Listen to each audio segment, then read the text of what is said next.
Bible படிச்சுட்டு இருக்கிறேன். Bible படிச்சுட்டு புதுசாக லைக் பண்ணுங்கள், சப்ஸ்கிரைப் பண்ணுங்கள், கமெண்ட் பண்ணுங்கள். யாரும் பைபிள் சாமி கும்பிட்டு அது நான் லைவில் உட்காருவேன் கொஞ்ச நேரம். கமெண்ட் பண்ணுங்கள். தேவனாய கர்த்தர் மனுஷனை ஏதேன் தோட்டத்தில் அழைத்து கொண்டு வந்து அதை பண்படுத்தவும் காக்கவும் வைத்தார். தேவனாய கர்த்தர் மனுஷனை நோக்கி, நீ தோட்டத்தில் உள்ள சகல விருட்சகத்தின் கனியையும் புசிக்கலாம். அதாவது என்னன்னா, காட்டில் இருக்கிற எல்லா பழங்களையும் நம்ம சாப்பிடலான்னு சொல்லியிருக்காங்க. அதாவது என்னன்னா, கெட்ட பழம் சாப்பிடலாம், நல்ல பழம் சாப்பிடலாம். கெட்ட பழம் சாப்பிட்டு செத்து போய், நல்ல பழம் சாப்பிட உயிரோட இருப்போம். தேவனாய் கர்த்தர் மனுஷனை நோக்கி, நீ தோட்டத்தில் சகல விருட்சங்கள் கனியையும் புசிக்கலாம், ஆனாலும் நன்மை தீமை அறியாதாக விருட்சத்தின் கனியை புசிக்க வேண்டாம். அப்புறம் அப்பதான் சொன்னேன் நான், பைபிள் படிக்க சொல்லிட்டேன் பார்த்தீங்களா. நல்ல செடியும் இருக்குது, கெட்ட செடியும் இருக்குது. நல்ல பழம் கெட்ட பழமும் இருக்குது. இப்போ அடுத்து வந்து பார்த்தீங்களா, நல்ல பழமும் கெட்ட பழமும் இருக்குது. நன்மை தீமை அறியாமல் இன்னும் திங்க வேண்டாம்னு இருக்கிற. அப்படி நன்மையான பழம் திங்கணும். எல்லா பழத்து கிடைக்கிறது திங்கிறது முடித்தோம்னா அது நம்ம ஆளவே முடிச்சிடணும். எது ஆகாதுன்னு பயன்படுத்தி சாப்பிடணும். பின்பு தேவனை கத்து, மனுஷனின் தனித்தன்மையானது நல்லதல்ல, ஏற்ற துணையை அவனுக்கு உண்டாக்க வேண்டும் என்றார். மனுஷன் தனிமையாக இருப்பது நல்லதல்ல. இப்போ வந்து ஒரு கல்யாணம் முடிக்கவும் நல்லதல்ல, சீக்கிரம் கல்யாணம் முடிச்சோம்னுங்கிறார் ஏசப்பா. தேவனாய் கர்த்தர் வெளியின் சகல வித மிருகங்களையும் ஆகாயத்தின் சகல வித பறவைகளையும் மண்ணிலே உருவாக்கி, அதாவது சகலவித ஆகாய பறவைகளையும் ஆகாய வித மிருகங்களையும் ஆகாயத்தின் சகல வித பறவைகளையும் மண்ணிலே உருவாக்கி ஆதாம் அவைகளுக்கு என்ன பெயரிடுவான் என்று பார்க்கும்படி அவைகளை அவரிடத்தில் கொண்டு வந்தார்.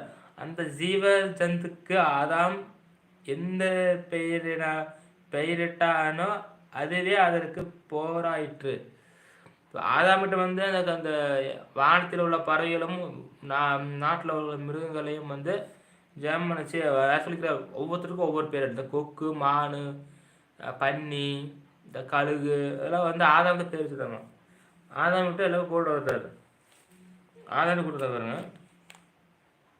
தேவனாய் கர்த்தர் வீண் சகல விதங்களையும் ஆகாயத்தின் பேரிட்டார். அந்த ஜீவ ஜந்து 5 ஆதாம் எந்த பேரிட்டானோ அது பேராற்று.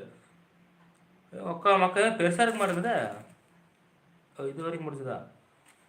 அப்பொழுது தேவனாய் கர்த்தர் ஆதாமுக்கு அயர்ந்த நித்திரையை வரப்பண்ணினார். அவன் நித்திரையடைந்தான். அவன் விலா எலும்புகளில் ஒன்றை எடுத்து அந்த இடத்தை சகல சதையினர் அடைத்தார்.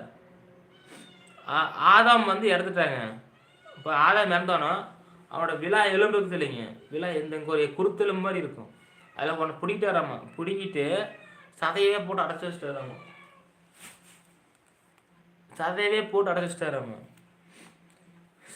ஒற்றை எடுத்து இடத்தை சதையினால் அடைத்தார். தேவனாய் கர்த்தர் தாம் மனுஷனின் எடுத்த விலா எலும்பை மனுஷியாக உருவாக்கி அவனை மனுஷனிடத்தில் கொண்டு வந்தார். அந்த ஆம்பளையோட விலா எலும்பை எடுத்து ஒரு பொண்ணுக்கு வந்து வச்சுருக்காங்க. ஒரு பொண்ணுக்கு வச்சுட்டு அந்த பொண்ணை வந்து மனுஷி ரூபத்தில் கொண்டு வந்துக்கிறாங்க. இது நிமித்தம் மனுஷன் தன் தகப்பனையும் தன் தாயையும் விட்டு தன் மனைவியோடு இசைந்திருப்பான். இப்போ ஒரு மனுஷன் வந்து அப்பா அம்மாவை விட்டு போட்டு ஒரு மனைவியோட தான் இணைஞ்சிருப்பான். பூனைக்குட்டியே வெளியே வா.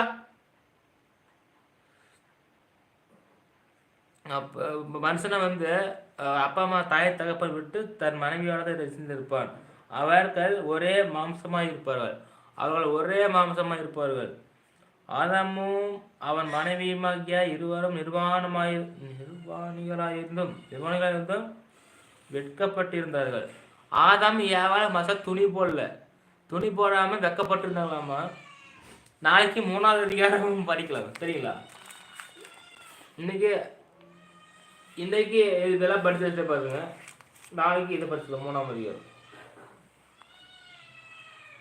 நாளைக்கு இது புதுசாக படிச்சிடலாங்க, சரிங்களா. சரி, இப்போ ஜாமன் ஆரம்பிச்சிடலாங்களா. ஜீசஸ் ஜாமன் ஆரம்பிக்க போகிறேங்க, சரிங்களா.